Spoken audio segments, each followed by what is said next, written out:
ہم جنت کے بارے میں پڑھ رہے تھے. آج ہم انشاءاللہ کچھ بات جنت کے درجات کے بارے میں کریں گے، پھر جنت الفردوس کے بارے میں، پھر جنت کی وسعت کے بارے میں، جنت کے باغات اور درختوں کے بارے میں.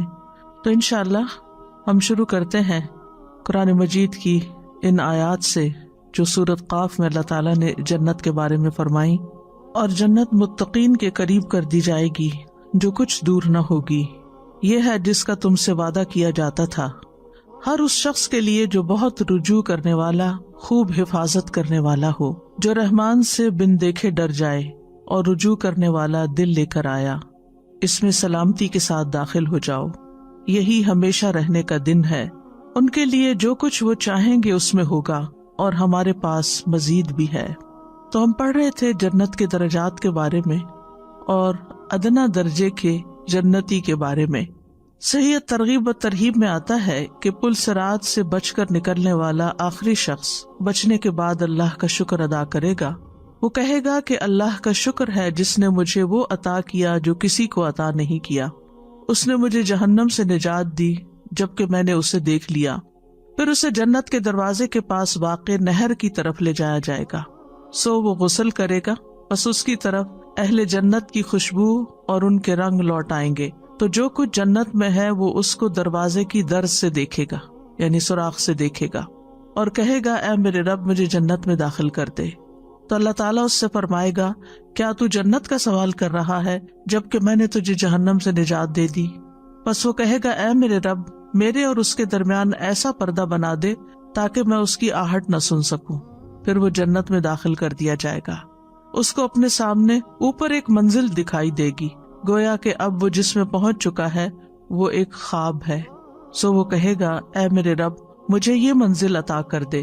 تو اللہ تبارک و تعالیٰ اس سے فرمائے گا شاید کہ اگر میں تجھے وہ دے دوں تو اس کے علاوہ بھی مانگے. پس وہ کہے گا نہیں، مجھے تیری عزت کی قسم میں تجھ سے اس کے علاوہ کچھ اور نہیں مانگوں گا، اور اس سے اچھی اور کون سی منزل ہوگی. پھر وہ اسے دے دی جائے گی تو وہ اس میں اتر جائے گا. پھر اس کو اپنے سامنے ایک اور منزل دکھائی دے گی، گویا کہ اب وہ جس میں پہنچ چکا ہے وہ ایک خواب ہے. وہ کہے گا اے میرے رب مجھے یہ منزل دے دے. تو اللہ تبارک و تعالیٰ اس سے فرمائے گا شاید کہ اگر میں تجھے وہ دے دوں تو اس کے علاوہ بھی مانگے گا. پس وہ کہے گا نہیں اے میرے رب مجھے تیری عزت کی قسم اس سے اچھی اور کون سی منزل ہوگی. چنانچہ وہ اسے دے دی جائے گی. سو وہ اس میں اتر جائے گا اور پھر خاموش ہو جائے گا. پھر اللہ سبحانہ و تعالیٰ جس کا ذکر بلند ہے فرمائے گا تجھے کیا ہوا، تو مانگ نہیں رہا؟ تو وہ کہے گا اے میرے رب میں تجھ سے مانگ چکا، یہاں تک کہ میں تجھ سے شرمانے لگا، اور میں نے قسم کھا کر کہا تھا کہ اب اور نہیں مانگوں گا، یہاں تک کہ اب مجھے مانگتے ہوئے تجھ سے شرم آتی ہے. تو اللہ سبحانہ و تعالیٰ فرمائے گا کیا تو خوش نہیں کہ میں تجھے دنیا کی پیدائش سے لے کر، یعنی جب سے دنیا بنی، اس کے فنا کرنے کے دن تک کی مانند اور 10 گنا زیادہ دے دوں. یعنی جتنی چیزیں اول سے آخر تک دنیا میں بنائی گئی وہ بھی، اور اس سے 10 گنا اور زیادہ. تو وہ کہے گا کہ اللہ کیا تو مجھ سے مذاق کرتا ہے، حالانکہ تو رب العزت ہے. پس رب تبارک و تعالیٰ اس کی اس بات پر ہنسے گا. راوی کہتے ہیں کہ میں نے عبداللہ بن مسعود کو دیکھا کہ جب وہ اس حدیث کے اس مقام پر پہنچے تو ہنس پڑے. تو ایک شخص نے ان سے کہا اے ابو عبد الرحمن میں نے آپ کو دیکھا ہے کہ آپ یہ حدیث کئی بار سناتے ہیں اور جب اس مقام پر پہنچتے ہیں تو آپ ہنس دیتے ہیں. تو انہوں نے کہا کہ میں نے رسول اللہ صلی اللہ علیہ وسلم کو یہ حدیث کئی بار سناتے ہوئے سنا، وہ جب بھی اس حدیث کے اس مقام پر آتے تو ہنس پڑتے، یہاں تک کہ آپ کے دندان مبارک نظر آتے. کہتے پس رب جس کا ذکر بلند ہے فرمائے گا نہیں میں مذاق نہیں کر رہا، لیکن میں اس پر قادر ہوں، تو مانگ.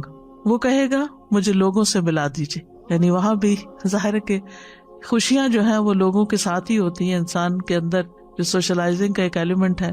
جنت کتنی بھی خوبصورت ہو، کتنی بھی بڑی بڑی نعمتیں ہوں، لیکن اکیلا پن تو پھر اکیلا پن ہے.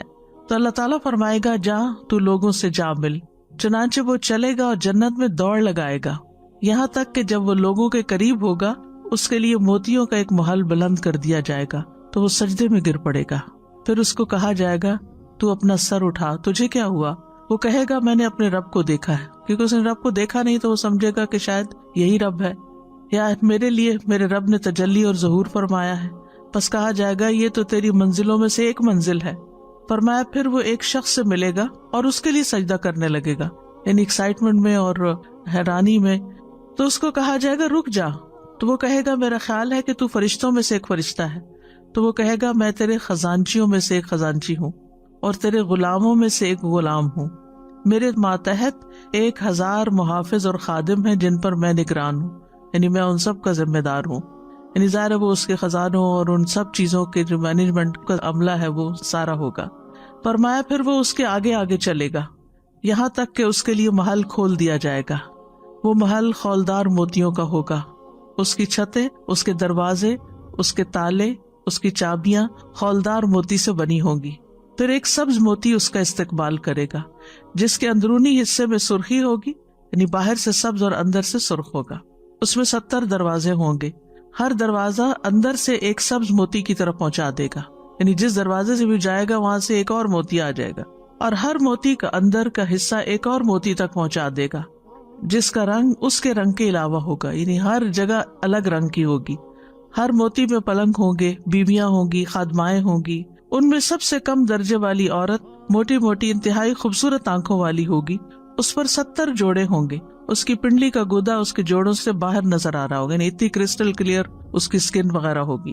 عورت کا جگر مرد کے لیے آئینہ ہوگا، یعنی شیشے کی طرح ہوگا، اور مرد کا جگر عورت کے لیے آئینہ ہوگا. جب بھی جنتی اس حور عین سے نظر ہٹا کر واپس دوبارہ دیکھے گا تو وہ اس کی نظر میں 70 گنا زیادہ حسین ہو چکی ہوگی.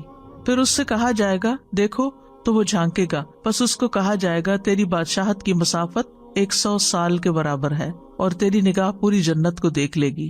اس پر عمر رضی اللہ عنہ نے فرمایا اے کعب، تم نہیں سن رہے کہ ابن ام اب جو ہیں، یعنی ابن مسعود جو حدیث بیان کر رہے ہیں، وہ ادنا مرتبے کے جنتی کے بارے میں ہیں، تو اعلیٰ جنتی کا کیا حال ہوگا.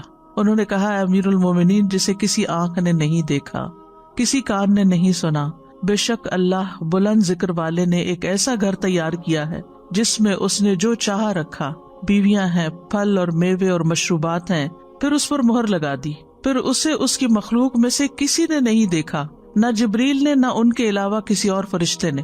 پھر کعب نے یہ آیت تلاوت فرمائی فَلَا تَعْلَمُ نَفْسٌ مَّا أُخْفِيَ لَهُم مِّن قُرَّةِ أَعْيُنٍ جَزَاءً بِمَا كَانُوا يَعْمَلُونَ. کوئی نفس نہیں جانتا کہ اس کی آنکھوں کی ٹھنڈک اور راحت کے لیے کیا چھپایا گیا ہے، یہ ان کی وہ جزا ہے جو انہوں نے کام کیے. یعنی جنہوں نے عمل کیا اور جو بڑے درجے کے جنتی ہیں، ان کی جنتیں تو کسی نے دیکھی تک نہیں، کسی فرشتے تک نے، حتیٰ کہ جبریل علیہ السلام نے بھی نہیں دیکھی. اور اس کے علاوہ اس نے 2 جنتیں بنائی ہیں جنہیں اس نے جتنا چاہا مزین کر دیا ہے، اور اس نے ان دونوں کو اپنی مخلوق میں سے جسے چاہا دکھا دیا. پھر فرمایا کہ جس کا اعمال نامہ علیین میں ہوگا وہ اس گھر میں اترے گا جسے کسی نے کبھی نہیں دیکھا، یہاں تک کہ ایک شخص علیین والوں میں سے ہوگا. وہ نکلے گا اور اپنی بادشاہت میں چلے گا تو کوئی خیمہ جنت کے خیموں میں سے باقی نہ رہے گا مگر اس میں اس کے چہرے کی روشنی داخل ہو جائے گی. یعنی انسان خود اتنا حسین ہوگا کہ اس کے چہرے کی روشنی جو ہے وہ دور دور تک جا رہی ہوگی.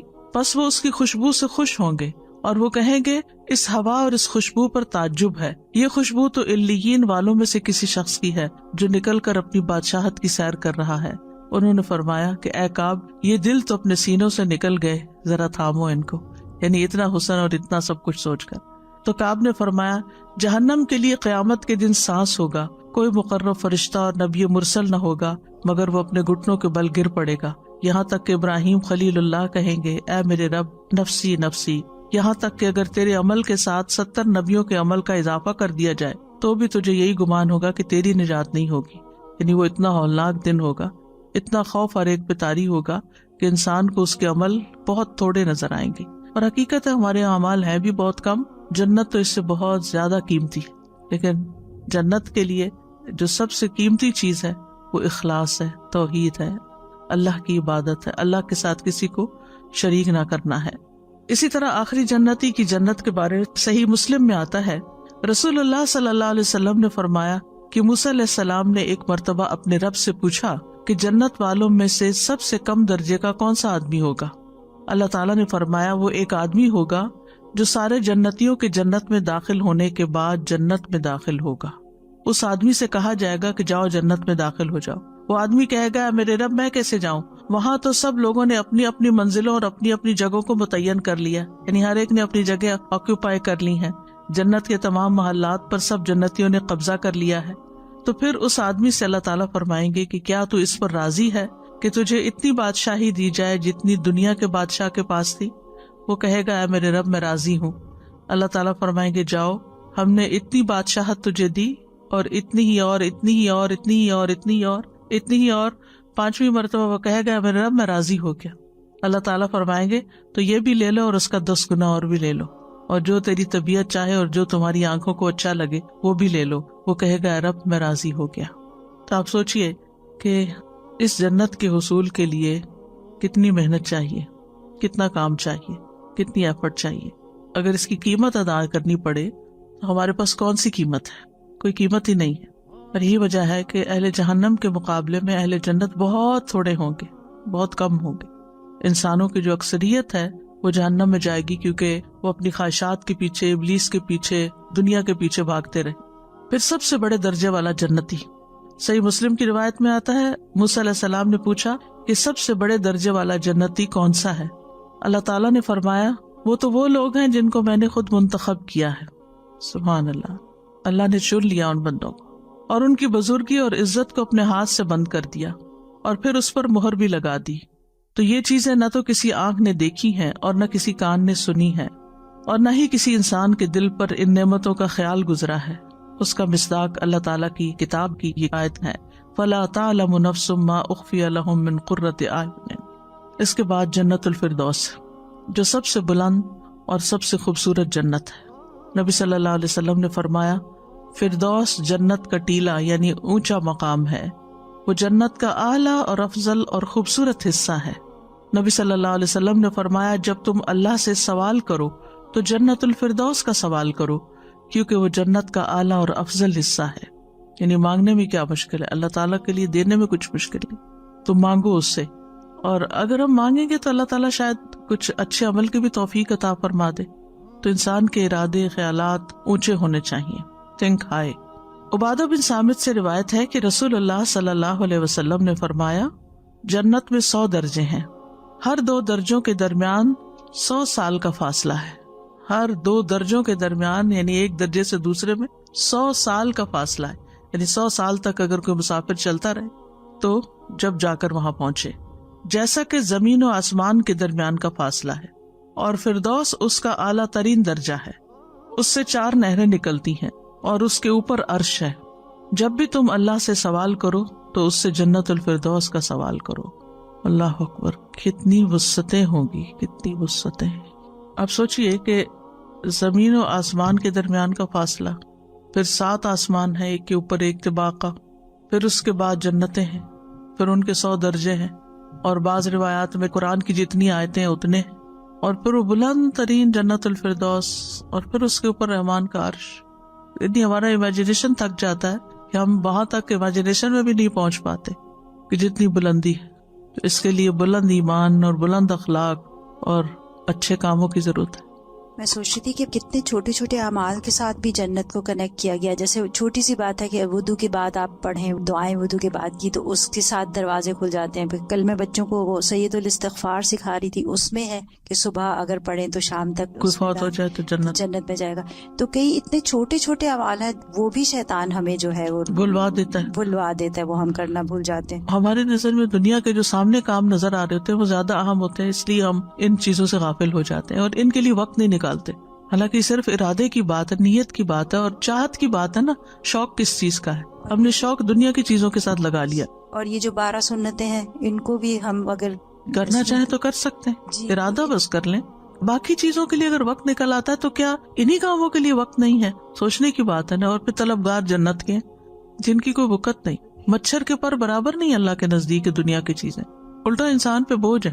یعنی جتنی دنیا زیادہ ہوتی ہے اتنے کام بڑھ جاتے ہیں، اتنا بوجھ بڑھتا ہے تو اتنا حساب بڑھ جاتا ہے۔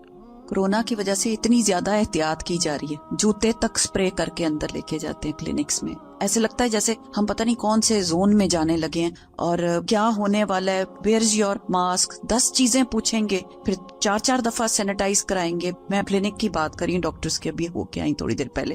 یقین کریں میرے مائنڈ میں یہی چاہ رہا تھا کہ اگر ہم دنیا میں ایسے ہی سیفٹی کا احتیاط اور محتاط زندگی گزاریں کہ ہمارے جسم پہ، ہمارے پیر ایسی جگہ پہ نہ جائیں، تو اللہ اکبر ہم کتنے بچ جائیں، لیکن اس وقت ہمیں شیطان ہے سب بہکاتا ہے کہ ہمارے منہ سے غیبت بھی نکل جاتی ہے، سارے کام ہو جاتے ہیں۔ اللہ معاف کر دے۔ جنت کی وسعت کے بارے میں سورۃ الحدید میں اللہ تعالیٰ فرماتے ہیں، اپنے رب کی بخشش اور اس جنت کی طرف ایک دوسرے سے آگے بڑھو جس کی چوڑائی آسمان اور زمین کی چوڑائی کی طرح ہے، یعنی یہ آسمان اور زمین اس کے اندر سما جائیں۔ وہ ان لوگوں کے لیے تیار کی گئی ہے جو اللہ اور اس کے رسولوں پر ایمان لائے، یہ اللہ کا فضل ہے، وہ اسے اس کو دیتا ہے جسے وہ چاہتا ہے، اور اللہ بہت بڑے فضل والا ہے۔ تو یہ سراسر اللہ سبحانہ تعالیٰ کا فیصلہ ہوگا کہ کس کو جنت میں جانا چاہیے اور کس کو نہیں۔ اس لیے اللہ تعالیٰ سے اس کا فضل مانگتے رہنا چاہیے کہ اللہم انی اسألک من فضلک فإنہ لا یملکھا الا انت، کہ تیرے فضل کا مالک بس تو ہی ہے، تو تجھ سے ہی میں تیرے فضل کا سوال کرتا ہوں۔ پھر جنت کے باغات کے بارے میں قرآن مجید میں کچھ ڈسکرپشنز آتی ہیں۔ سورۃ الرحمن میں آتا ہے، اور جو شخص اپنے رب کے سامنے کھڑے ہونے سے ڈرتا رہا، ڈرے گا تو پھر غلط کام بھی چھوڑ دے گا، اس کے لیے 2 باغ ہوں گے، پس تم اپنے رب کی کون کون سی نعمتوں کو جھٹلاؤ گے؟ وہ دونوں باغ لمبی لمبی اور بڑی بڑی شاخوں والے ہوں گے، یعنی اس کے درختوں کی شاخیں بہت دور دور تک پھیلی ہوئی ہوں گی۔ 2 گہرے سبز باغ ہوں گے، سورۃ الرحمن میں فرمایا، اور ان 2 باغوں کے علاوہ اور 2 باغ ہیں۔ یہ جو پیچھے بات آئی نا، وَلِمَنْ خَافَ مَقَامَ رَبِّهِ جَنَّتَانِ، تو ان جنتان کے علاوہ 2 اور جنتیں ہیں۔ فَبِأَيِّ آلَاءِ رَبِّكُمَا تُكَذِّبَانِ، تو تم اپنے رب کی کن کن نعمتوں کو جھٹلاؤ گے؟ مُدْحَامَّتَانِ، دونوں سیاہی مائل گہرے سبز رنگ کے ہیں۔ فَبِأَيِّ آلَاءِ رَبِّكُمَا تُكَذِّبَانِ، تو تم اپنے رب کی نعمتوں میں سے کس کس کو جھٹلاؤ گے؟ اصل میں فرق ہوگا اصحاب الیمین اور مقربین کے درمیان۔ تو اصحاب الیمین کے درجے اور ہوں گے، اور مقربین کے سابقون الاولون کے درجے اور ہوں گے، ان کی جنتیں بھی الگ ہوں گی۔ 2 چاندی کے اور 2 سونے کے باغ ہیں۔ رسول اللہ صلی اللہ علیہ وسلم نے فرمایا، جنت میں 2 باغ چاندی کے ہوں گے جن کے برتن اور دوسری تمام چیزیں چاندی کی ہوں گی، اور 2 سونے کے باغ ہوں گے جن کے برتن اور تمام دوسری چیزیں سونے کی ہوں گی۔ پھلوں والے باغات ہوں گے۔ سورۃ نبا میں اللہ تعالیٰ فرماتے ہیں، یقیناً پرہیزگار لوگوں کے لیے ایک بڑی کامیابی ہے، باغات ہیں اور انگور ہیں۔ پھر سورۃ شورى میں جنت کے باغیچوں کے بارے میں فرمایا، اور وہ لوگ جو ایمان لائے اور انہوں نے نیک اعمال کیے وہ جنتوں کے باغوں میں ہوں گے، ان کے لیے جو وہ چاہیں گے ان کے رب کے پاس ہوگا، جو وہ چاہیں گے۔ یہی بہت بڑا فضل ہے۔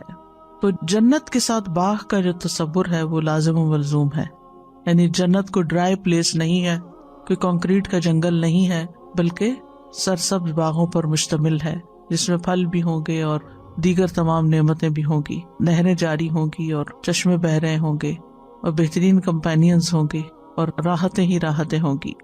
میں یہ سوچ رہی تھی کہ یہ جو مصنوعی چیزیں ہیں جس سے انسان خوشی لینے کی کوشش کر رہا ہے، بہت ہی ٹیمپریری ہوتی ہے وہ، لیکن جب ہم اللہ کی شان بیان کرتے ہیں اور باہر جب نکلتے ہیں اور اس سبزے کو دیکھتے ہیں اور نیچر کو دیکھ کے جب سمجھتے ہیں، تو وہ ایکچولی انسائیڈ آپ کو افیکٹ کرتی ہے اسی خوشی۔ اور اب ڈپریشن کا جو حال ہے اور جو گھٹن اور تنہائی کی جو فیلنگز لوگ بہت زیادہ بیان کرنے لگے ہیں کہ رونے لگتے ہیں، اچانک ان کی فیلنگ بہت ڈاؤن ہو رہی ہوتی ہے، لیکن ایک ہی بات کہی جاتی ہے جب تھراپیز پہ جاؤ یا اس کے بارے میں پڑھو کہ آپ باہر جائیں، نیچر میں واک کریں، تھوڑی دیر ادھر سانس لیں، اللہ کی ذکر کریں اور بیٹھ کے سوچیں کہ یہ کس نے بنایا کیا، تو واقعی وہ ایسی آپ کو تسلی دیتا ہے اور ٹھنڈک پہنچتی ہے، اندر تک جاتی ہے وہ، جیسے کہ کوئی پل کام نہیں کرتی ایسی دوائی جو کہ یہ نیچر میں بیٹھ کے سانس لینے سے اور سمجھنے سے جو ملتی ہے، لیکن اس کا مزہ وہی انسان لے سکتا ہے جو اپنے آپ کو مصنوعی چیزوں سے تھوڑا سائڈ پہ کر کے نیچر کی طرف نکلے۔ پھر جنت کے درخت ہیں، بڑے بڑے درخت ہوں گے اور لمبے سائے ہوں گے۔ ابو ہریرہ رضی اللہ عنہ سے روایت ہے کہ انہوں نے نبی صلی اللہ علیہ وسلم سے سنا تھا، آپ نے فرمایا جنت میں ایک درخت اتنا بڑا ہے کہ سوار اس کے سائے میں 100 سال تک چلے پھر بھی سایہ ختم نہ ہو۔ اگر تمہارا جی چاہے تو اس آیت کی قرات کر لو، وظل ممدود، اور ایسے سائے میں جو خوب پھیلا ہوا ہے۔ جنت کے درختوں کے پتے بھی بڑے بڑے ہیں۔ سورۃ الاعراف 22 میں فرمایا، پھر جب دونوں نے اس درخت کو چکھا تو ان کے لیے ان کی شرمگاہیں ظاہر ہو گئیں، اور دونوں جنت کے پتوں سے لے کر اپنے آپ پر چپکانے لگے۔ جس سے پتہ چلتا ہے کہ وہ پتے چھوٹے نہیں تھے، بڑے تھے کہ جو جسم پہ چپکایا تو جسم ڈھک گیا، لباس کا کام دیا۔ رسول اللہ صلی اللہ علیہ وسلم نے فرمایا جنت کے ہر درخت کا تنا سونے کا ہے، پھر بغیر کانٹوں کے درخت ہوں گے۔ سورۃ الواقعہ میں فرمایا اور دائیں ہاتھ والے کیا ہی اچھے ہیں دائیں ہاتھ والے، وہ ایسی بیریوں میں ہوں گے جن کے کانٹے دور کیے ہوئے ہیں، اور ایسے کیلوں میں جو تہ بتہ لگے ہوئے ہیں، اور ایسے سائے میں جو خوب پھیلا ہوا ہے، اور بہت زیادہ پھلوں میں جو نہ کبھی ختم ہوں گے اور نہ ان سے کوئی روک ٹوک ہوگی۔ یعنی پھلوں کا سیزن جائے گا ہی نہیں اور کوئی روکے گا بھی نہیں کہ بس ایک ہی کھانا ہے، دو نہیں ہے۔ بچے بھی زیادہ کھانے لگے یا بڑے زیادہ کھانے لگے یا کوئی بھی تو فوراً روک دیتے ہیں کہ بس اپنے حصے کا ہی کھاؤ، زیادہ نہیں۔ یہاں پر سدر کا لفظ استعمال ہوا ہے۔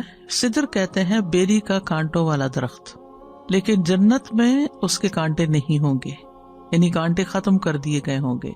اسی طرح طلح منضود، طلح جو ہے حجاز کے درختوں میں سے ایک درخت ہے، یہ بھی ان درختوں میں سے ہے کہ جس کے کانٹے ہوتے ہیں، لیکن جنت میں اس کے کانٹے ختم کر دیے جائیں گے اور اس کو بغیر کسی تکلیف اور مشقت کے کھا سکیں گے۔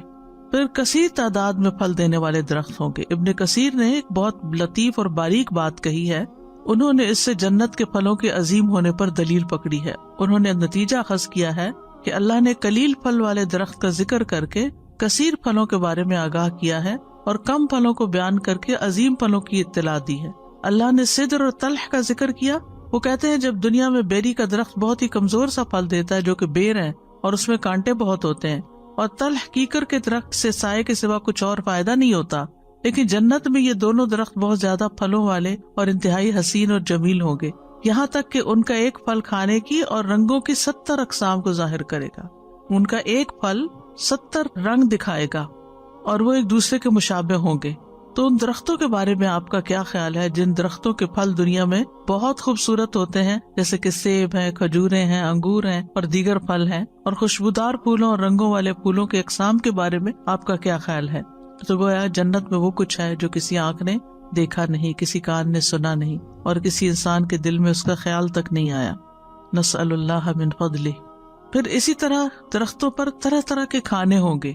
عتبہ بن عبد السلمی سے مروی ہے، کہتے ہیں کہ میں رسول اللہ صلی اللہ علیہ وسلم کے پاس بیٹھا ہوا تھا تو ایک اعرابی آیا۔ اس نے کہا اے اللہ کے رسول، میں نے آپ کو جنت کے ببول نامی درخت کا تذکرہ کرتے ہوئے سنا ہے، میرا خیال ہے کہ دنیا میں وہ سب سے زیادہ کانٹوں والا درخت ہے۔ ببول پیڑ کے بارے میں آپ نے بھی سنا ہوگا، نام ہے کہ درخت کا۔ تو رسول اللہ صلی اللہ علیہ وسلم نے فرمایا اللہ جنت میں ببول درخت کے ہر کانٹے کے بدلے، یعنی کانٹا نہیں ہوگا، اس کے بدلے خصی بکرے کے خصیے کی طرح ایک چیز پیدا کرے گا، یعنی کانٹوں کی جگہ یہ چیز اگے گی، اس میں 70 رنگ کے کھانے ہوں گے، جو پھل اگے گا 70 رنگ کے کھانے ہوں گے، اور ہر کھانے کا رنگ دوسرے کے رنگ سے مختلف ہوگا۔ پھر کتنے رنگ ہوں گے اور کتنے ٹیسٹ ہوں گے اور کتنی لذت ہوگی ان میں، ویرائٹی تو بے شمار ہے، یعنی کہیں لمٹ ہی نہیں ہے۔ یعنی جیسے جنت کبھی ختم ہی نہیں ہونی تو اس کی نعمتیں بھی کبھی ختم نہیں ہوگی۔ اللہ اکبر، کیا زندگی ہوگی، کیا زندگی! ابھی کچھ کرنے کی ضرورت ہے دنیا میں ہی کہ اللہ کو راضی کر کے جائیں، لیکن ہم کتنا زیادہ دھوکہ کھا جاتے ہیں دنیا سے، اور پھر ہم سمجھتے ہیں ہم بڑے عقل مند ہیں۔ جی یہ ابھی یہاں پہ بہت زیادہ رواج ہے ویڈنگز پہ نا، باہر پھر جاتے ہیں وہ اچھے اچھے خوبصورت ہوتے ہیں، پارکس رکھے ہیں فوٹوگرافی کے لیے اور یہ وہ، تو یہ ان سے میں کمپیئر کری تھی کہ وہ چھوٹا سا ایک ٹکڑا اور اس میں 4-6 رنگ، اور اس کو ہم اتنا امپورٹنس دیتے ہیں کہ کتنے کتنے میل چل کے جاتے ہیں وہاں پہ صرف فوٹو شوٹ کے لیے، تو یہاں پہ اللہ سبحانہ تعالیٰ نے اتنا کچھ اتنا خوبصورت۔ موتیاں اور سونے کی جڑیں ہوگی درختوں کی نا۔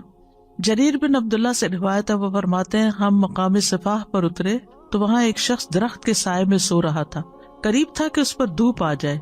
وہ فرماتے ہیں کہ میں نے غلام سے کہا کہ اس چمڑے کی چٹائی کو لے جا کر اس پہ سایہ کر دو، چنانچہ وہ گیا اور اس نے سایہ کر دیا۔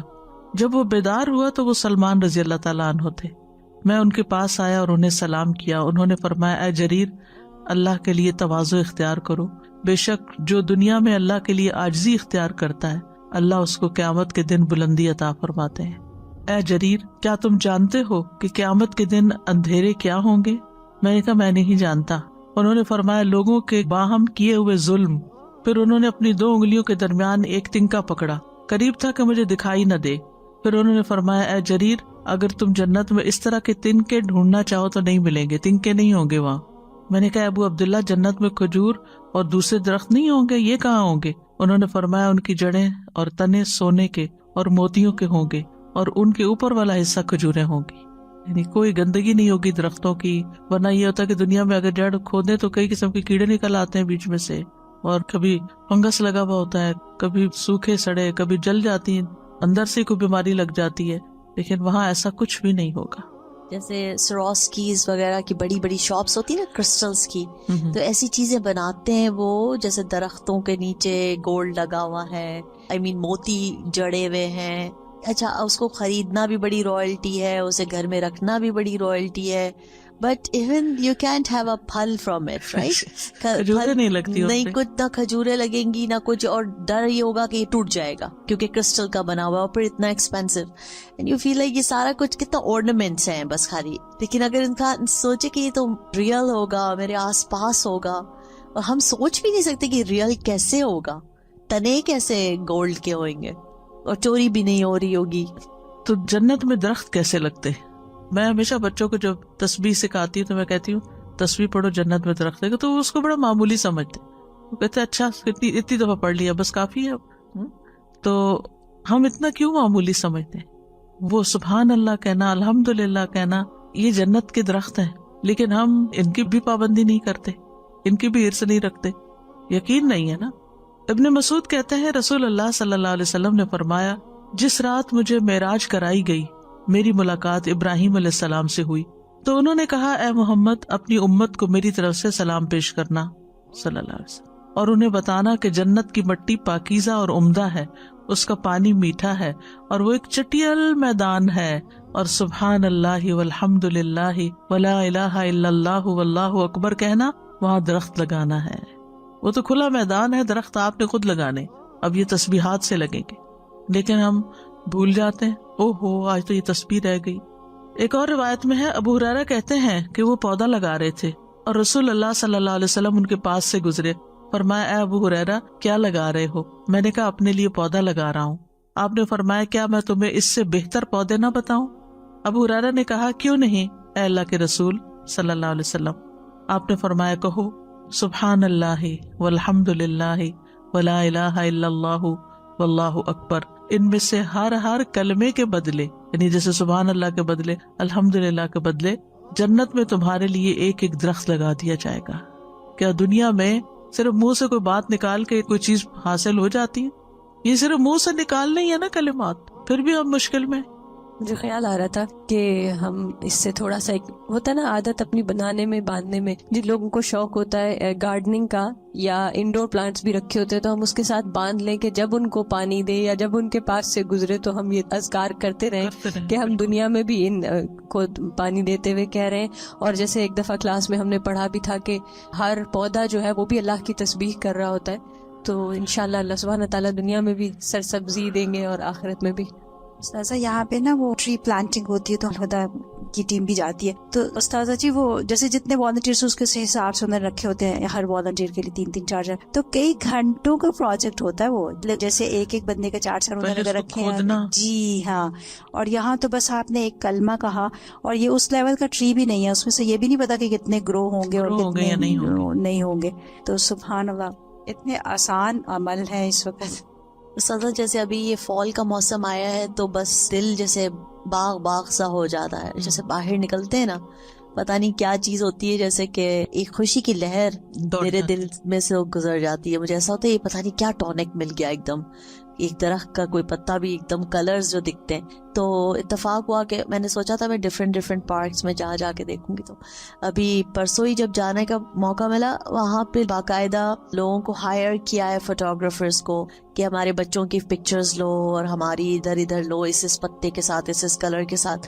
I was just thinking کہ ایمان تو نہیں ہے، وہ گورے ہیں سارے، نہ سبحان اللہ کہہ رہے ہیں کسی کلر کو دیکھ کے، نہ الحمدللہ کہہ رہے ہیں، بس ایک سپرفیشل خوشی ہے کہ کلرز کو انجوائے کر رہے ہیں. مگر ہم ایز اے مسلمان اگر وہاں جاتے ہیں تو ہمیں ایک ایک پتے پہ ایسا لگ رہا تھا کہ بس اللہ کی شان بیان کرتے کرتے ایسا لگ رہا تھا ختم ہو جائیں گے ورڈز یا منہ سوکھ جائے گا، مگر اللہ کی تعریف ختم نہیں ہو رہی تھی. کیونکہ سازا ہر پتے میں ایک الگ بیوٹی تھی. کسی میں پتہ نہیں ابھرے ہوئے وہ لائنیں آ رہی ہیں، کسی کے کلرز کی اتنی ویرائٹی ہے، sheds of yellow, sheds of orange. shades of green, and I was feeling like یہ کیا ہے, یہ جیسے جنت کا ٹکڑا نیچے آ گیا ہو, ایک دم سے دل میں وہ آتا ہے. مگر پھر تسبیح کرنے کا دل کرتا ہے. بالکل. مگر most people were not doing تسبیح, they were just like having like fun کر رہے. سبحان اللہ العظیم و بحمدہ کہنے سے جنت میں درخت لگنا. جابر بن عبداللہ کہتے ہیں نبی صلی اللہ علیہ وسلم نے فرمایا, جو شخص سبحان اللہ العظیم و بحمدہ کہے گا اس کے لیے جنت میں کھجور کا ایک درخت لگایا جائے گا. پھر مریض کی عیادت کرنے پر جنت میں باغ ملنا. باغ. حضرت علی رضی اللہ عنہ کہتے ہیں کہ جو شخص شام کے وقت کسی مریض کی عیادت کے لیے نکلتا ہے تو اس کے ساتھ 70,000 فرشتے بھی نکلتے ہیں جو اس کے لیے صبح تک بخشش طلب کرتے رہتے ہیں, اور جنت میں اسے ایک باغ بھی حاصل ہوگا. اور جو صبح کے وقت اس کی عیادت کے لیے نکلے تو اس کے ساتھ 70,000 فرشتے بھی نکلتے ہیں جو اس کے لیے شام تک بخشش طلب کرتے رہتے ہیں, اور جنت میں اسے ایک باغ بھی حاصل ہوگا. پھر جنت کا سایہ. جنت کے سائے گھنے ہوں گے.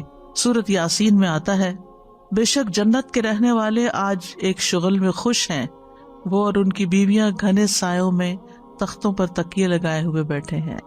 ہمیشہ رہنے والے سائے ہوں گے.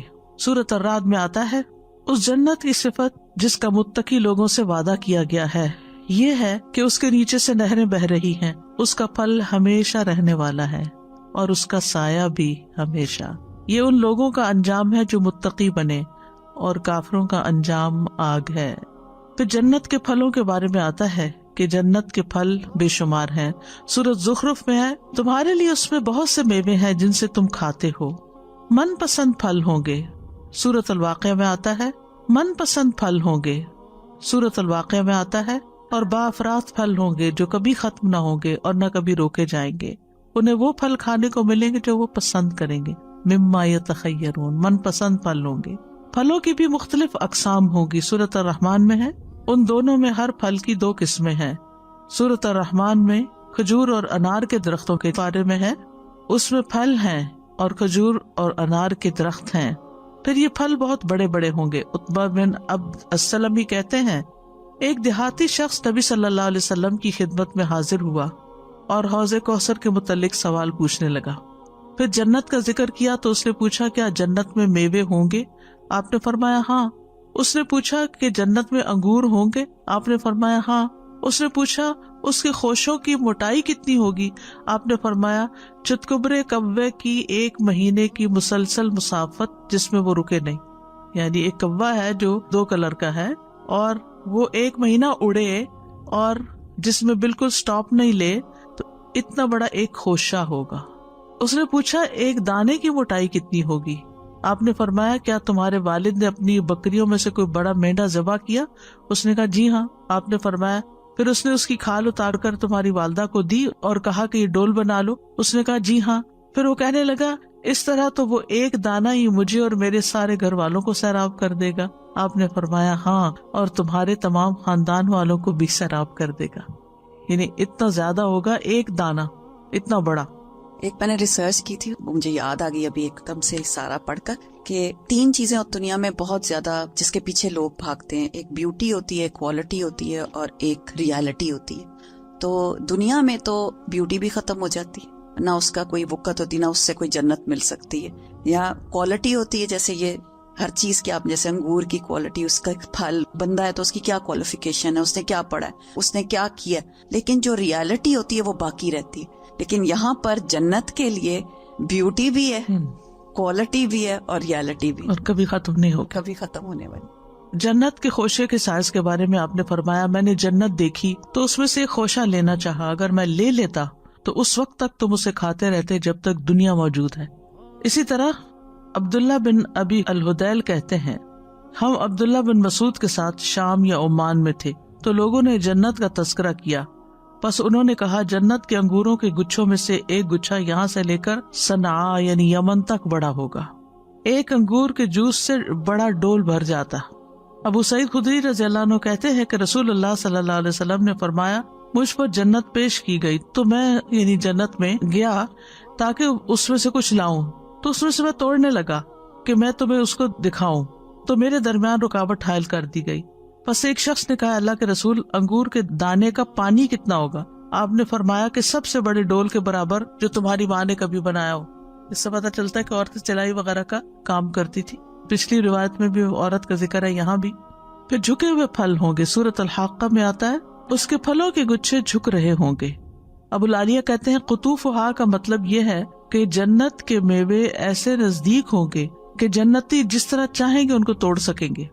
دانیت ان کا مطلب بھی نزدیک ہونا ہے. پھر بغیر گٹلی کے میٹھے اور نرم پھل ہوں گے. ابن عباس کہتے ہیں کہ جنت کی کھجوروں کے تنے سب زمرد کے ہیں اور کھجور کی ٹہنیوں کا ابتدائی حصہ سرخ سونے کا ہے. سبحان اللہ. پھر وہ آہستہ آہستہ شیڈ بدل جائے گا. اور اس کی ٹہنیوں کا چھلکا جنتیوں کا لباس ہوگا اور ان میں سے کچھ کپڑے اور کچھ ہلے ہوں گے. اس کے پھل مٹکوں اور ڈولوں کے برابر ہوں گے. وہ دودھ سے زیادہ سفید, شہد سے زیادہ میٹھے, مکھن سے زیادہ نرم ہوں گے اور ان میں گٹلیاں نہیں ہوں گی. دنیا میں تو اچھے سے اچھے پھل میں بھی گٹلی ہوتی, اس کے ذائقے کی بھی کوئی شورٹی نہیں ہوتی. ٹہنیاں از خود جھک رہی ہوں گی. سورۃ الانسان میں فرمایا اور اس کے سائے ان پر جھکے ہوئے ہوں گے اور اس کے خوشے تابع کر دیے جائیں گے. خوب تابع کیا جانا یعنی انہیں کھانے سے منع نہیں کیا جائے گا بلکہ ٹہنیاں خود بخود ان کی طرف جھک آئیں گی, کوئی رکاوٹ نہیں ہوگی. اٹھتے بیٹھتے لیٹتے ہوئے کھانا کھایا جا سکتا ہے, یعنی جیسے بھی کھانا وہ کھا سکتے ہیں. ان دنیا میں تو آپ دیکھیے نا, یہ سب کی اجازت بھی نہیں ہے کہ آپ کھڑے ہو کے کھائیں یا لیٹ کے کھائیں. براء ابن عازب کہتے ہیں اللہ تعالیٰ کے اس فرمان کے بارے میں وَذُلِّلَتْ قُطُوفُهَا تَذْلِيلًا, اور اس کے خوشے تابع کر دیے جائیں گے, خوب تابع کیا جانا, کہ جنتی لوگ جنت کے پھلوں اور میووں میں سے اٹھے بیٹھتے اور لیٹے ہوئے کھاتے رہیں گے. اللہم انا نسألک الجنہ